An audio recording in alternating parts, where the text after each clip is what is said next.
America నిజంగా యుద్ధాన్ని ఆపగలదా? Cease fire discussions కి ఓకే అంటుందా? యాక్చువల్ గా చెప్పాలంటే అమెరికా యుద్ధంలోకి వచ్చి ఇరక్కపోయింది. ఇలా ముందుకి వెళ్ళలేదు, వెనక్కి తగ్గలేదు. అమెరికా ఎందుకు యుద్ధాన్ని ఆపలేదో సింపుల్ గా ఎక్స్ప్లెయిన్ చేస్తాం. అమెరికా ఈ యుద్ధాన్ని ఆపాలంటే సీజ్ ఫైర్ కి ఒప్పుకోవాలి. ఒకవేళ సీజ్ ఫైర్ కి ఒప్పుకొని ముందుకు వెళ్తే ఇరాన్ కి $1 ట్రిలియన్ ని నష్టపరిహారంగా చెల్లించాలి. అలాగే పర్మనెంట్ గా ఈస్ట్ ని వదిలేసి వెళ్ళిపోవాలి. ఇదే కనుక జరిగితే జీసీసీ దేశాలు ఇరాన్ కి క్లయింట్ దేశాలుగా మారిపోతాయి. అప్పుడు హార్మోజ్ మీద కంప్లీట్ అథారిటీ ఇరాన్ కే ఉంటుంది. అలాగే పెట్రో డాలర్ కూడా కూలిపోతుంది. ఎందుకంటే ఆయిల్ అమ్మకాలన్నీ డాలర్స్ లోనే జరుగుతాయి. అందుకే డాలర్ కి డిమాండ్ ఎక్కువ. సో ఇదే అమెరికా ఎకనామిక్ కి లైఫ్ లైన్. $39 ట్రిలియన్ అప్పులో ఉన్నా కానీ అమెరికా ఎకానమీ స్టిల్ అలాగే ఉందంటే దానికి కారణం ఇది ఒక్కటే. ఎందుకంటే జీసీసీ దేశాలు ఇరాన్ కంట్రోల్ లోకి వస్తే ఆయిల్ అమ్మకాలకి డాలర్స్ తో పని ఉండదు. సో డాలర్ వాల్యూ పడిపోతుంది. అమెరికా ఇరాన్ ని దెబ్బ కొట్టాలంటే కార్ ఐలాండ్ ని ఆక్రమించుకోవాలి. ఎందుకంటే ఇరాన్ 90% ఆయిల్ ఎక్స్పోర్ట్స్ ని కార్ ఐలాండ్ కే చేస్తుంది కాబట్టి. సో ఇరాన్ లైఫ్ లైన్ ఇదే. దీన్ని ఆక్రమించుకోవడానికి ట్రై చేస్తే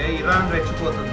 ఎందుకంటే కార్ ఐలాండ్ అనేది ఇరాన్ కి అతి దగ్గరగా ఉండే కోస్టల్ లైన్. ఒకవేళ అమెరికా లోపలికి చొరబడి వస్తే అమెరికా ఆల్మోస్ట్ ఇరాన్ తో డైరెక్ట్ వార్లోకి దిగినట్టే లెక్క. ఇంకో ముఖ్యమైన విషయం ఏంటంటే ఇరాన్ కి అమెరికా ఎలా వార్ చేస్తుందో 20 ఇయర్స్ నుంచి అతి దగ్గరగా క్లోజ్ చేస్తుంది. సో అమెరికా ప్రతి అడుగు, ప్రతి స్ట్రాటజీ చాలా బాగా అర్థం చేసుకుని యుద్ధంలో ముందుకెళ్తున్నారు. ఇప్పుడు అమెరికాకు ఉండే ఒకే ఒక దారి ఏంటంటే యుద్ధంలో డామినేషన్ తో కాకుండా కోఆపరేషన్ తో ముందుకెళ్తే ఈ యుద్ధాన్ని ఆపదు. కానీ ఇది జరుగుతుందో లేదో టైమే సమాధానం చెప్పాలి. ఇలాంటి ఇంట్రెస్టింగ్ టాపిక్స్ నచ్చితే ఛానల్ సబ్స్క్రైబ్ చేసుకోండి.